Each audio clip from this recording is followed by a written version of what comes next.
Ahora conocerás la literatura de la era victoriana.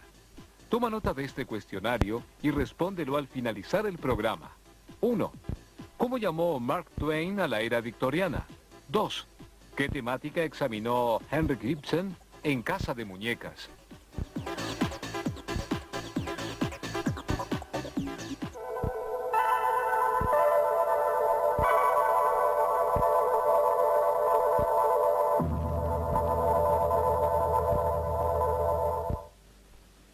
La historia a través de la literatura.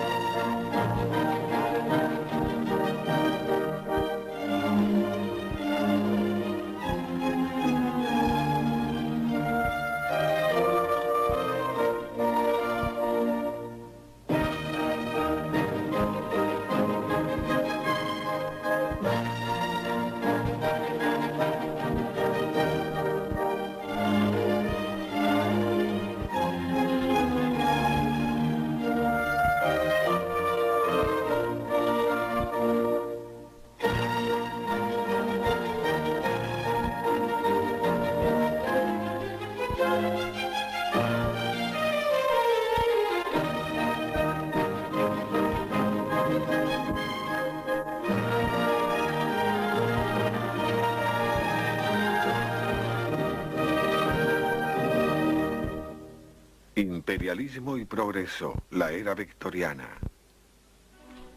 En abril de 1885, el poeta Walt Whitman regresa a su casa en Brooklyn, Nueva York, para un muy merecido descanso. Durante 2 años y medio, Whitman había estado cuidando a soldados heridos y moribundos. La guerra de secesión había terminado. Luego, pésimas noticias. El presidente Lincoln había sido asesinado. Whitman había visto morir a muchos jóvenes en el dolor cuando trabajaba como enfermero durante la guerra civil. La muerte de esos jóvenes y la muerte de Lincoln, asesinado, probablemente se combinaron en la mente de Whitman para hacerle comprender que el símbolo de la primavera, la lila, siempre sería para él tanto un símbolo de duelo como de júbilo. Cuando las lilas florecieron por última vez en el portal y la gran estrella desapareció de las noches del cielo de Occidente, estuve de duelo y aún lo sigo estando con cada regreso de la primavera. Whitman llamó a Estados Unidos el gran poema. Su genio, declaró, estaba en su gente común. Fue uno de los tantos escritores que convirtieron al ciudadano común en un héroe literario. Durante los tiempos de Whitman, las vidas simples experimentaron cambios dramáticos, a menudo difíciles, y fue la era victoriana. La era fue llamada así por la reina Victoria, que gobernó Gran Bretaña desde 1837 hasta 1901. En su reinado, Inglaterra encabezó tanto el progreso industrial como el poder imperial. En la cumbre del poder británico, durante 1880, la reina Victoria gobernó directamente más del 35% de la población mundial. Las economías industriales se expandían rápidamente. Las nuevas tecnologías transformaron tanto los medios de transporte como el modo de cultivar alimentos o de obtener noticias. Pero la industrialización tuvo sus desventajas. A comienzos del siglo XIX, miles de trabajadores dejaron el campo donde habían trabajado por generaciones solo para encontrar empleos miserables en fábricas. Las ciudades textiles rápidamente se vieron colmadas. Cuando la gente se mudó a las ciudades con la esperanza de una vida mejor, nadie sabía quién era. Vivían en tugurios y de lo único que se podía esperar ayuda si se estaba enfermo o moribundo era de alguna institución. Ese fue el gran comienzo de los albergues para pobres, de los asilos para locos. La gente estaba de pronto dividida entre ricos y pobres, normales y anormales. El ensayista Thomas Carlyle declaró que la vida de las clases inferiores era peor que en ningún momento de la historia.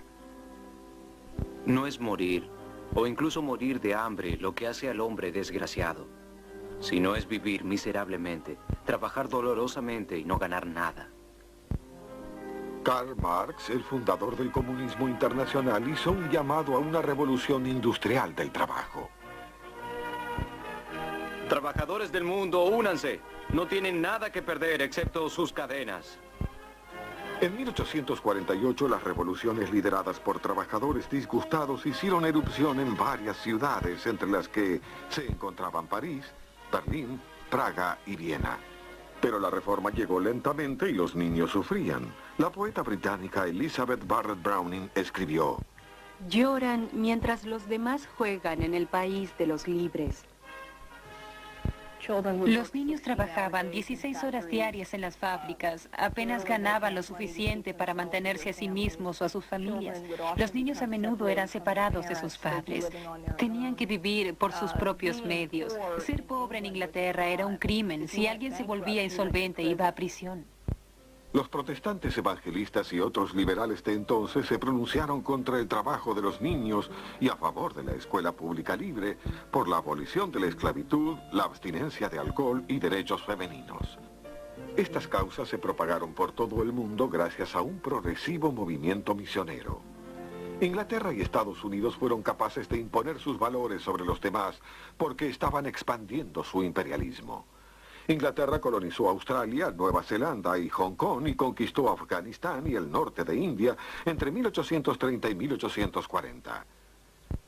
En esas mismas décadas, los Estados Unidos deportaron nativos americanos del sudeste y del oeste y tomaron tierras mexicanas después de ganar la guerra con México. Para dar un argumento sobre la anexión de Texas en 1845, el periodista John Sullivan hablaba de nuestro destino manifiesto de expansión en el continente acordado por la providencia. Los escritores de entonces estaban divididos entre el orgullo por el progreso y la nostalgia por el pasado. Los románticos retuvieron su popularidad de principios del siglo XIX recordando épocas pasadas. Los poetas románticos a menudo escribieron sobre la naturaleza en su estado virgen y escribieron sobre la imaginación y el individuo porque decían que dichas cosas comenzaban a desaparecer con la revolución industrial. Fueron testigos del hecho de que los individuos se convertían en multitud para trabajar en las fábricas. Y luego, como hubo un cambio en el siglo entre 1830 y 1840, tenemos un tipo de literatura muy popular llamada novela Newgate. Newgate era el nombre de una de las prisiones en Londres, una prisión para crímenes terribles donde iban los asesinos. Y la gente sentía fascinación por esos asesinos que, en cierto modo, se habían rebelado contra la sociedad victoriana. Novelas góticas, cuentos de aventuras, espeluznantes historias de terror y suspenso, relatos de detectives, todas esas formas de literatura romántica proliferaron y se convirtieron en la primera literatura amarilla del mundo, llamada así por el papel económico que podía ser empleado en las recientemente inventadas prensas de alta velocidad. La instauración de la educación pública dio origen a una instrucción universal. La educación pública y los movimientos en favor de la escuela dominical, activamente apoyados por la profundamente religiosa reina Victoria, ayudaron a crear un mercado masivo de lectores que querían no solo romance, sino una enseñanza moral. Una nueva industria en la que surgieron principalmente escritoras mujeres produciendo una serie de sentimientos de piedad y de desencantos amorosos. Promediaba el siglo XIX y era la edad de oro de la novela en todas sus formas. Charles Dickens escribió casi todas sus grandes novelas para las revistas amarillas en forma serial, un capítulo por vez. Dickens, especialmente en el final de sus historias, tendía a ser tan sentimental como lo pedían sus lectores. Pero reveló, como algunos escritores lo hicieron antes, la lúgubre vida diaria de las clases pobres y de las trabajadoras. Está el señor Grant Greene, el maestro adusto y mezquino, de la peor clase. Lo que quiero son hechos. Enseñarle a esos muchachos y niñas solo hechos. Hechos solos son deseados en la vida. No plantar nada más y arrancar de raíz todo el resto. Y está el señor Chuzzlewit, el hombre de negocios sin escrúpulos. Existe una regla en los negocios. Haz que los otros hombres hagan lo que tú quieres. Ese es el verdadero precepto de los negocios. El personaje más autobiográfico de Dickens fue David Copperfield, un muchacho que proviene de un medio pobre. Otro escritor francés cuya obra mostró gran simpatía por la gente fue Victor Hugo. Su novela Los Miserables relata la vida de un hombre desgraciado pero bueno que es perseguido por un crimen menor que cometió años atrás. Muchas de las mejores novelas del siglo XIX transformaron las convenciones románticas, haciéndolas psicológicamente más profundas. La obra de Herman Melville, Moby Dick, no es solo una novela sobre las aventuras en el mar, la venganza de un hombre contra una gran ballena blanca, sino que en verdad versa sobre la búsqueda de respuestas del hombre. Así como el horroroso océano rodea la verde tierra, así el alma del hombre yace en una isla de Tahití, llena de paz y de gozo, pero acompañada por los horrores de la vida a medias conocida. Emily Dickinson, desconocida en su tiempo, pero ahora considerada como una de las poetas americanas más destacadas, empleó también tonos oscuros y realistas. Emily Dickinson supo cómo captar matices de sentimiento muy sutiles. Y pudo hacerlo con un lenguaje que no era en absoluto el lenguaje antiguo, tradicional y religioso. Y tampoco era en absoluto el lenguaje convencional para escribir sobre la naturaleza. Ella cambió esos mensajes, a veces colocándolos juntos. Hay cierto sesgo de luz en las tardes de invierno que oprime como el peso de las melodías de la catedral. Arthur Lord Tennyson escribió lo que es probablemente el más conocido ejemplo del verso victoriano. La ocasión para el poema fue el ataque británico durante la Guerra de Crimea. En esa guerra, Inglaterra se alió con sus habituales rivales, Turquía y Francia, contra su habitual aliado, Rusia. La guerra es recordada en los versos de este poema. No existe respuesta que dar. No existe razón del porqué. Pero hay que hacerlo y morir. Dentro del Valle de la Muerte, cabalgaron los 600. Durante la Guerra de Crimea fue cuando Florence Nightingale y otras mujeres escritoras trabajaron para mejorar los sucios y mal dispuestos hospitales militares. En el proceso fundaron la enfermería moderna y ganaron gran respeto para las mujeres trabajadoras. Cuando comenzó la Guerra de Secesión en Estados Unidos, miles de mujeres y hombres dejaron sus hogares para realizar el trabajo hospitalario. La ardua tarea fue descrita por un enfermero, Walt Whitman. Para captar la diferencia entre la escritura romántica y realista, escuchen este poema de guerra de Whitman.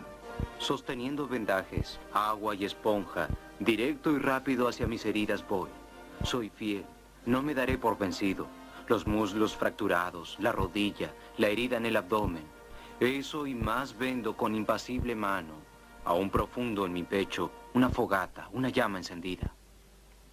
Whitman sabía que la nación y el mundo tenían heridas purulentas que también necesitaban ser vendadas. Antes de la Guerra Civil, las plantaciones de algodón realizadas por esclavos en el sur habían suplantado a las tejedurías de los estados del norte y de Gran Bretaña. Por el mismo tiempo, Inglaterra alentó la emigración de Irlanda y otras regiones pobres hacia América para aliviar el empleo y las presiones populares. Ese flujo de inmigrantes provocó el descenso de los salarios en Estados Unidos y alentó a la afiliación a sindicatos y grupos abolicionistas porque los trabajadores estaban molestos por competir con una mano de obra barata y con esclavos. Incomunicada con el sur por la Guerra Civil, Inglaterra desarrolló en cambio plantaciones de algodón en India. Después de la guerra, el principal mercado para el algodón sureño se había ido.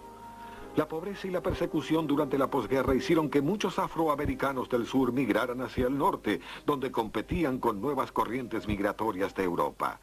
Negros, blancos y nuevos inmigrantes se unieron en el flujo de precursores hacia el oeste, que renovó la presión sobre las tierras de los nativos americanos. Entre 1862 y 1890, una serie de guerras entre indios y soldados americanos mataron en el acto a nativos o los forzaron a abandonar sus tierras. Joseph, el jefe de la tribu de las narices perforadas, dijo: Nuestros jefes son asesinados. Los ancianos están todos muertos. Los niños se mueren congelados. Mi corazón está enfermo y triste. Desde donde el sol se encuentra ahora, ya no lucharé nunca más. Muchos escritores plasmaron irónicamente en sus obras cómo las creencias religiosas estaban siendo manipuladas para justificar y perpetuar males sociales. Mark Twain incluso apodó la era victoriana como la edad metalizada, queriendo significar que si se escarbaba debajo de la superficie llamativa de la sociedad, no se encontraba nada de valor. En la novela satírica de Twain, Huckleberry Finn, ayuda a un esclavo llamado Jean a escapar. Huck refleja cómo su acción no solo quiebra la ley, sino que desafía las creencias religiosas locales. Sin embargo, decide vivir según su conciencia. Estudié un minuto, como reteniendo mi aliento, y luego me dije a mí mismo, bien, entonces iré al infierno. Pero quien desafió más las creencias religiosas en la era victoriana fue el científico Charles Darwin. La teoría de la evolución de Darwin, dada a conocer en 1859 en El origen de las especies, estableció audazmente que los humanos habían evolucionado de otros animales en un lento proceso que había llevado millones de años. Y más tarde escribió: el hombre, con todas sus nobles cualidades, aún lleva en su marco corporal la huella indeleble de su humilde origen. Por primera vez la gente enfrentó la posibilidad de que no existiera poder divino para rescatar a la raza humana de los desastres de su propia factura. El filósofo alemán Friedrich Nietzsche anunció: Dios está muerto. Este severo realismo y el nuevo enfoque científico transformó a la novela victoriana de entretenimiento en filosofía seria. Fyodor Dostoyevsky escribió muchas y grandes melancólicas novelas que cuestionaban el papel de Rusia y de la humanidad en el mundo moderno. Su novela Los hermanos Karamazov retrata a tres hermanos que exponen sus ideas religiosas desde la fe hasta el ateísmo. Un personaje dice: si se destruyera en la humanidad la creencia de la inmortalidad, no solo el amor, sino todas las fuerzas vivientes que mantienen la vida en el mundo se agotarían. Mary Ann Evans, quien escribió bajo el seudónimo de George Eliot, se convirtió en una de las más grandes escritoras de fines de la era victoriana. La obra maestra de Eliot, Middlemarch, es un fuerte contendiente para el título de la primera novela moderna, a causa del completo logro de sus personajes y de su profundidad psicológica y espiritual. Si tuviéramos una aguda visión de todo lo que es común en la vida humana, sería como oír a la hierba crecer o latir el corazón de una ardilla, y podríamos morir por ese rugido que es el otro lado del silencio. En tanto continuaba la carrera imperialista. En la década de 1880, armadas con la autoridad de armas modernas y con nuevos medicamentos para protegerse contra enfermedades tropicales, Inglaterra, Francia, Bélgica y otras se disputaron el reparto de África. Realizaron incursiones colonialistas en el Extremo Oriente. Francia controló Indochina, Inglaterra extendió su proteccionismo imperial de Oriente hasta Burma y Alemania gobernó muchas de las islas de Indonesia.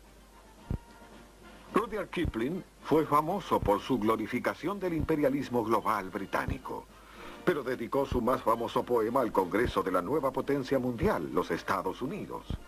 El propósito del poema era alentar a Estados Unidos a entrar en la guerra imperialista hispanoamericana.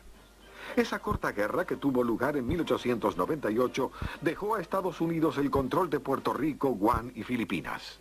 No es fácil para nosotros intentar imaginar la mente que pudiera utilizar de corazón y sinceramente un lenguaje que alentara una aventura política, enviando soldados a otro país, hablando sin ironía, realmente con intención, respecto a servir a las necesidades cautivas como un deber. Kipling escribe en su poema La carga del hombre blanco. Acepten la carga del hombre blanco, enviada al frente a lo mejor de su raza. Id, enviad a vuestros hijos al exilio para servir a vuestras necesidades cautivas. La discriminación contra razas, clases y géneros fue la triste realidad de la vida diaria entre los victorianos. La tarea de exponerlo recayó sobre los escritores. El poeta afroamericano Paul Laurence Dunbar Escribió sobre las realidades de vivir en el mundo blanco. Usamos la máscara que sonríe y miente. Esconde nuestras mejillas y le quita luz a nuestros ojos. Es la deuda que pagamos por la astucia humana. Con corazones desgarrados y sangrantes sonreímos, y la boca con una miríada de sutilezas. El escritor noruego Henrik Ibsen examinó la hipocresía y moralidad restrictiva de la vida de la clase media. Su obra Casa de Muñecas enfrentó a la comunidad literaria porque su heroína Nora abandona a su débil marido. Nuestra casa nunca fue nada excepto un lugar de juego. Fui tu esposa muñeca, tal como en mi casa fui la hija muñeca de papá. Y los niños por su lado fueron mis muñecos. Eso es lo que fue nuestro matrimonio, Thorvald. Lo que se ve es esa imagen de una mujer que es frágil y que ama a sus hijos y no trabaja y no está interesada en las búsquedas intelectuales de los hombres y que comienza a cambiar en la literatura y se comienza a tener lo que se conoce como la mujer fuerte, la heroína, y ella necesita comenzar a existir y ya no es económicamente posible ser una mujer que no trabaje. Pero no toda la literatura de fines de la era victoriana fue tan seria, aunque fuera científica. Julio Verne creó la novela de ciencia ficción durante el último periodo victoriano, y los cuentos de Sherlock Holmes de Sir Arthur Conan Doyle son típicamente de fines de la era victoriana por su creencia en la ley y en el orden, la ciencia y la lógica. Hacia comienzos del siglo XX, los inventores americanos hicieron trabajar a la ciencia a favor de las comunicaciones y el transporte, con inventos tales como el teléfono. La gente pudo mirar hacia atrás con orgullo y hacia adelante con la confianza de más progresos para el próximo siglo. Pero hubo dudas sobre el futuro. El dramaturgo George Bernard Shaw se preguntaba si no había un vacío en medio de todo ello. Ya no tenemos derecho a consumir felicidad sin producirla, así como consumir riqueza sin producirla. Otros escritores soñaban con reemplazar el capitalismo industrial por una sociedad justa y humana. Esas últimas palabras fueron escritas por Victor Hugo en la pared del cuarto donde murió en 1885. Represento a un partido que ya no existe. El partido de la revolución, de la civilización. Ese partido hará el siglo XX. Surgirá primero de los Estados Unidos de Europa, luego de los Estados Unidos del mundo. Hugo y otros soñadores como él no pudieron prever que tal futuro solo podía llegar, si alguna vez llegaba, después de difíciles e incluso terribles años.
Chequea tu cuestionario.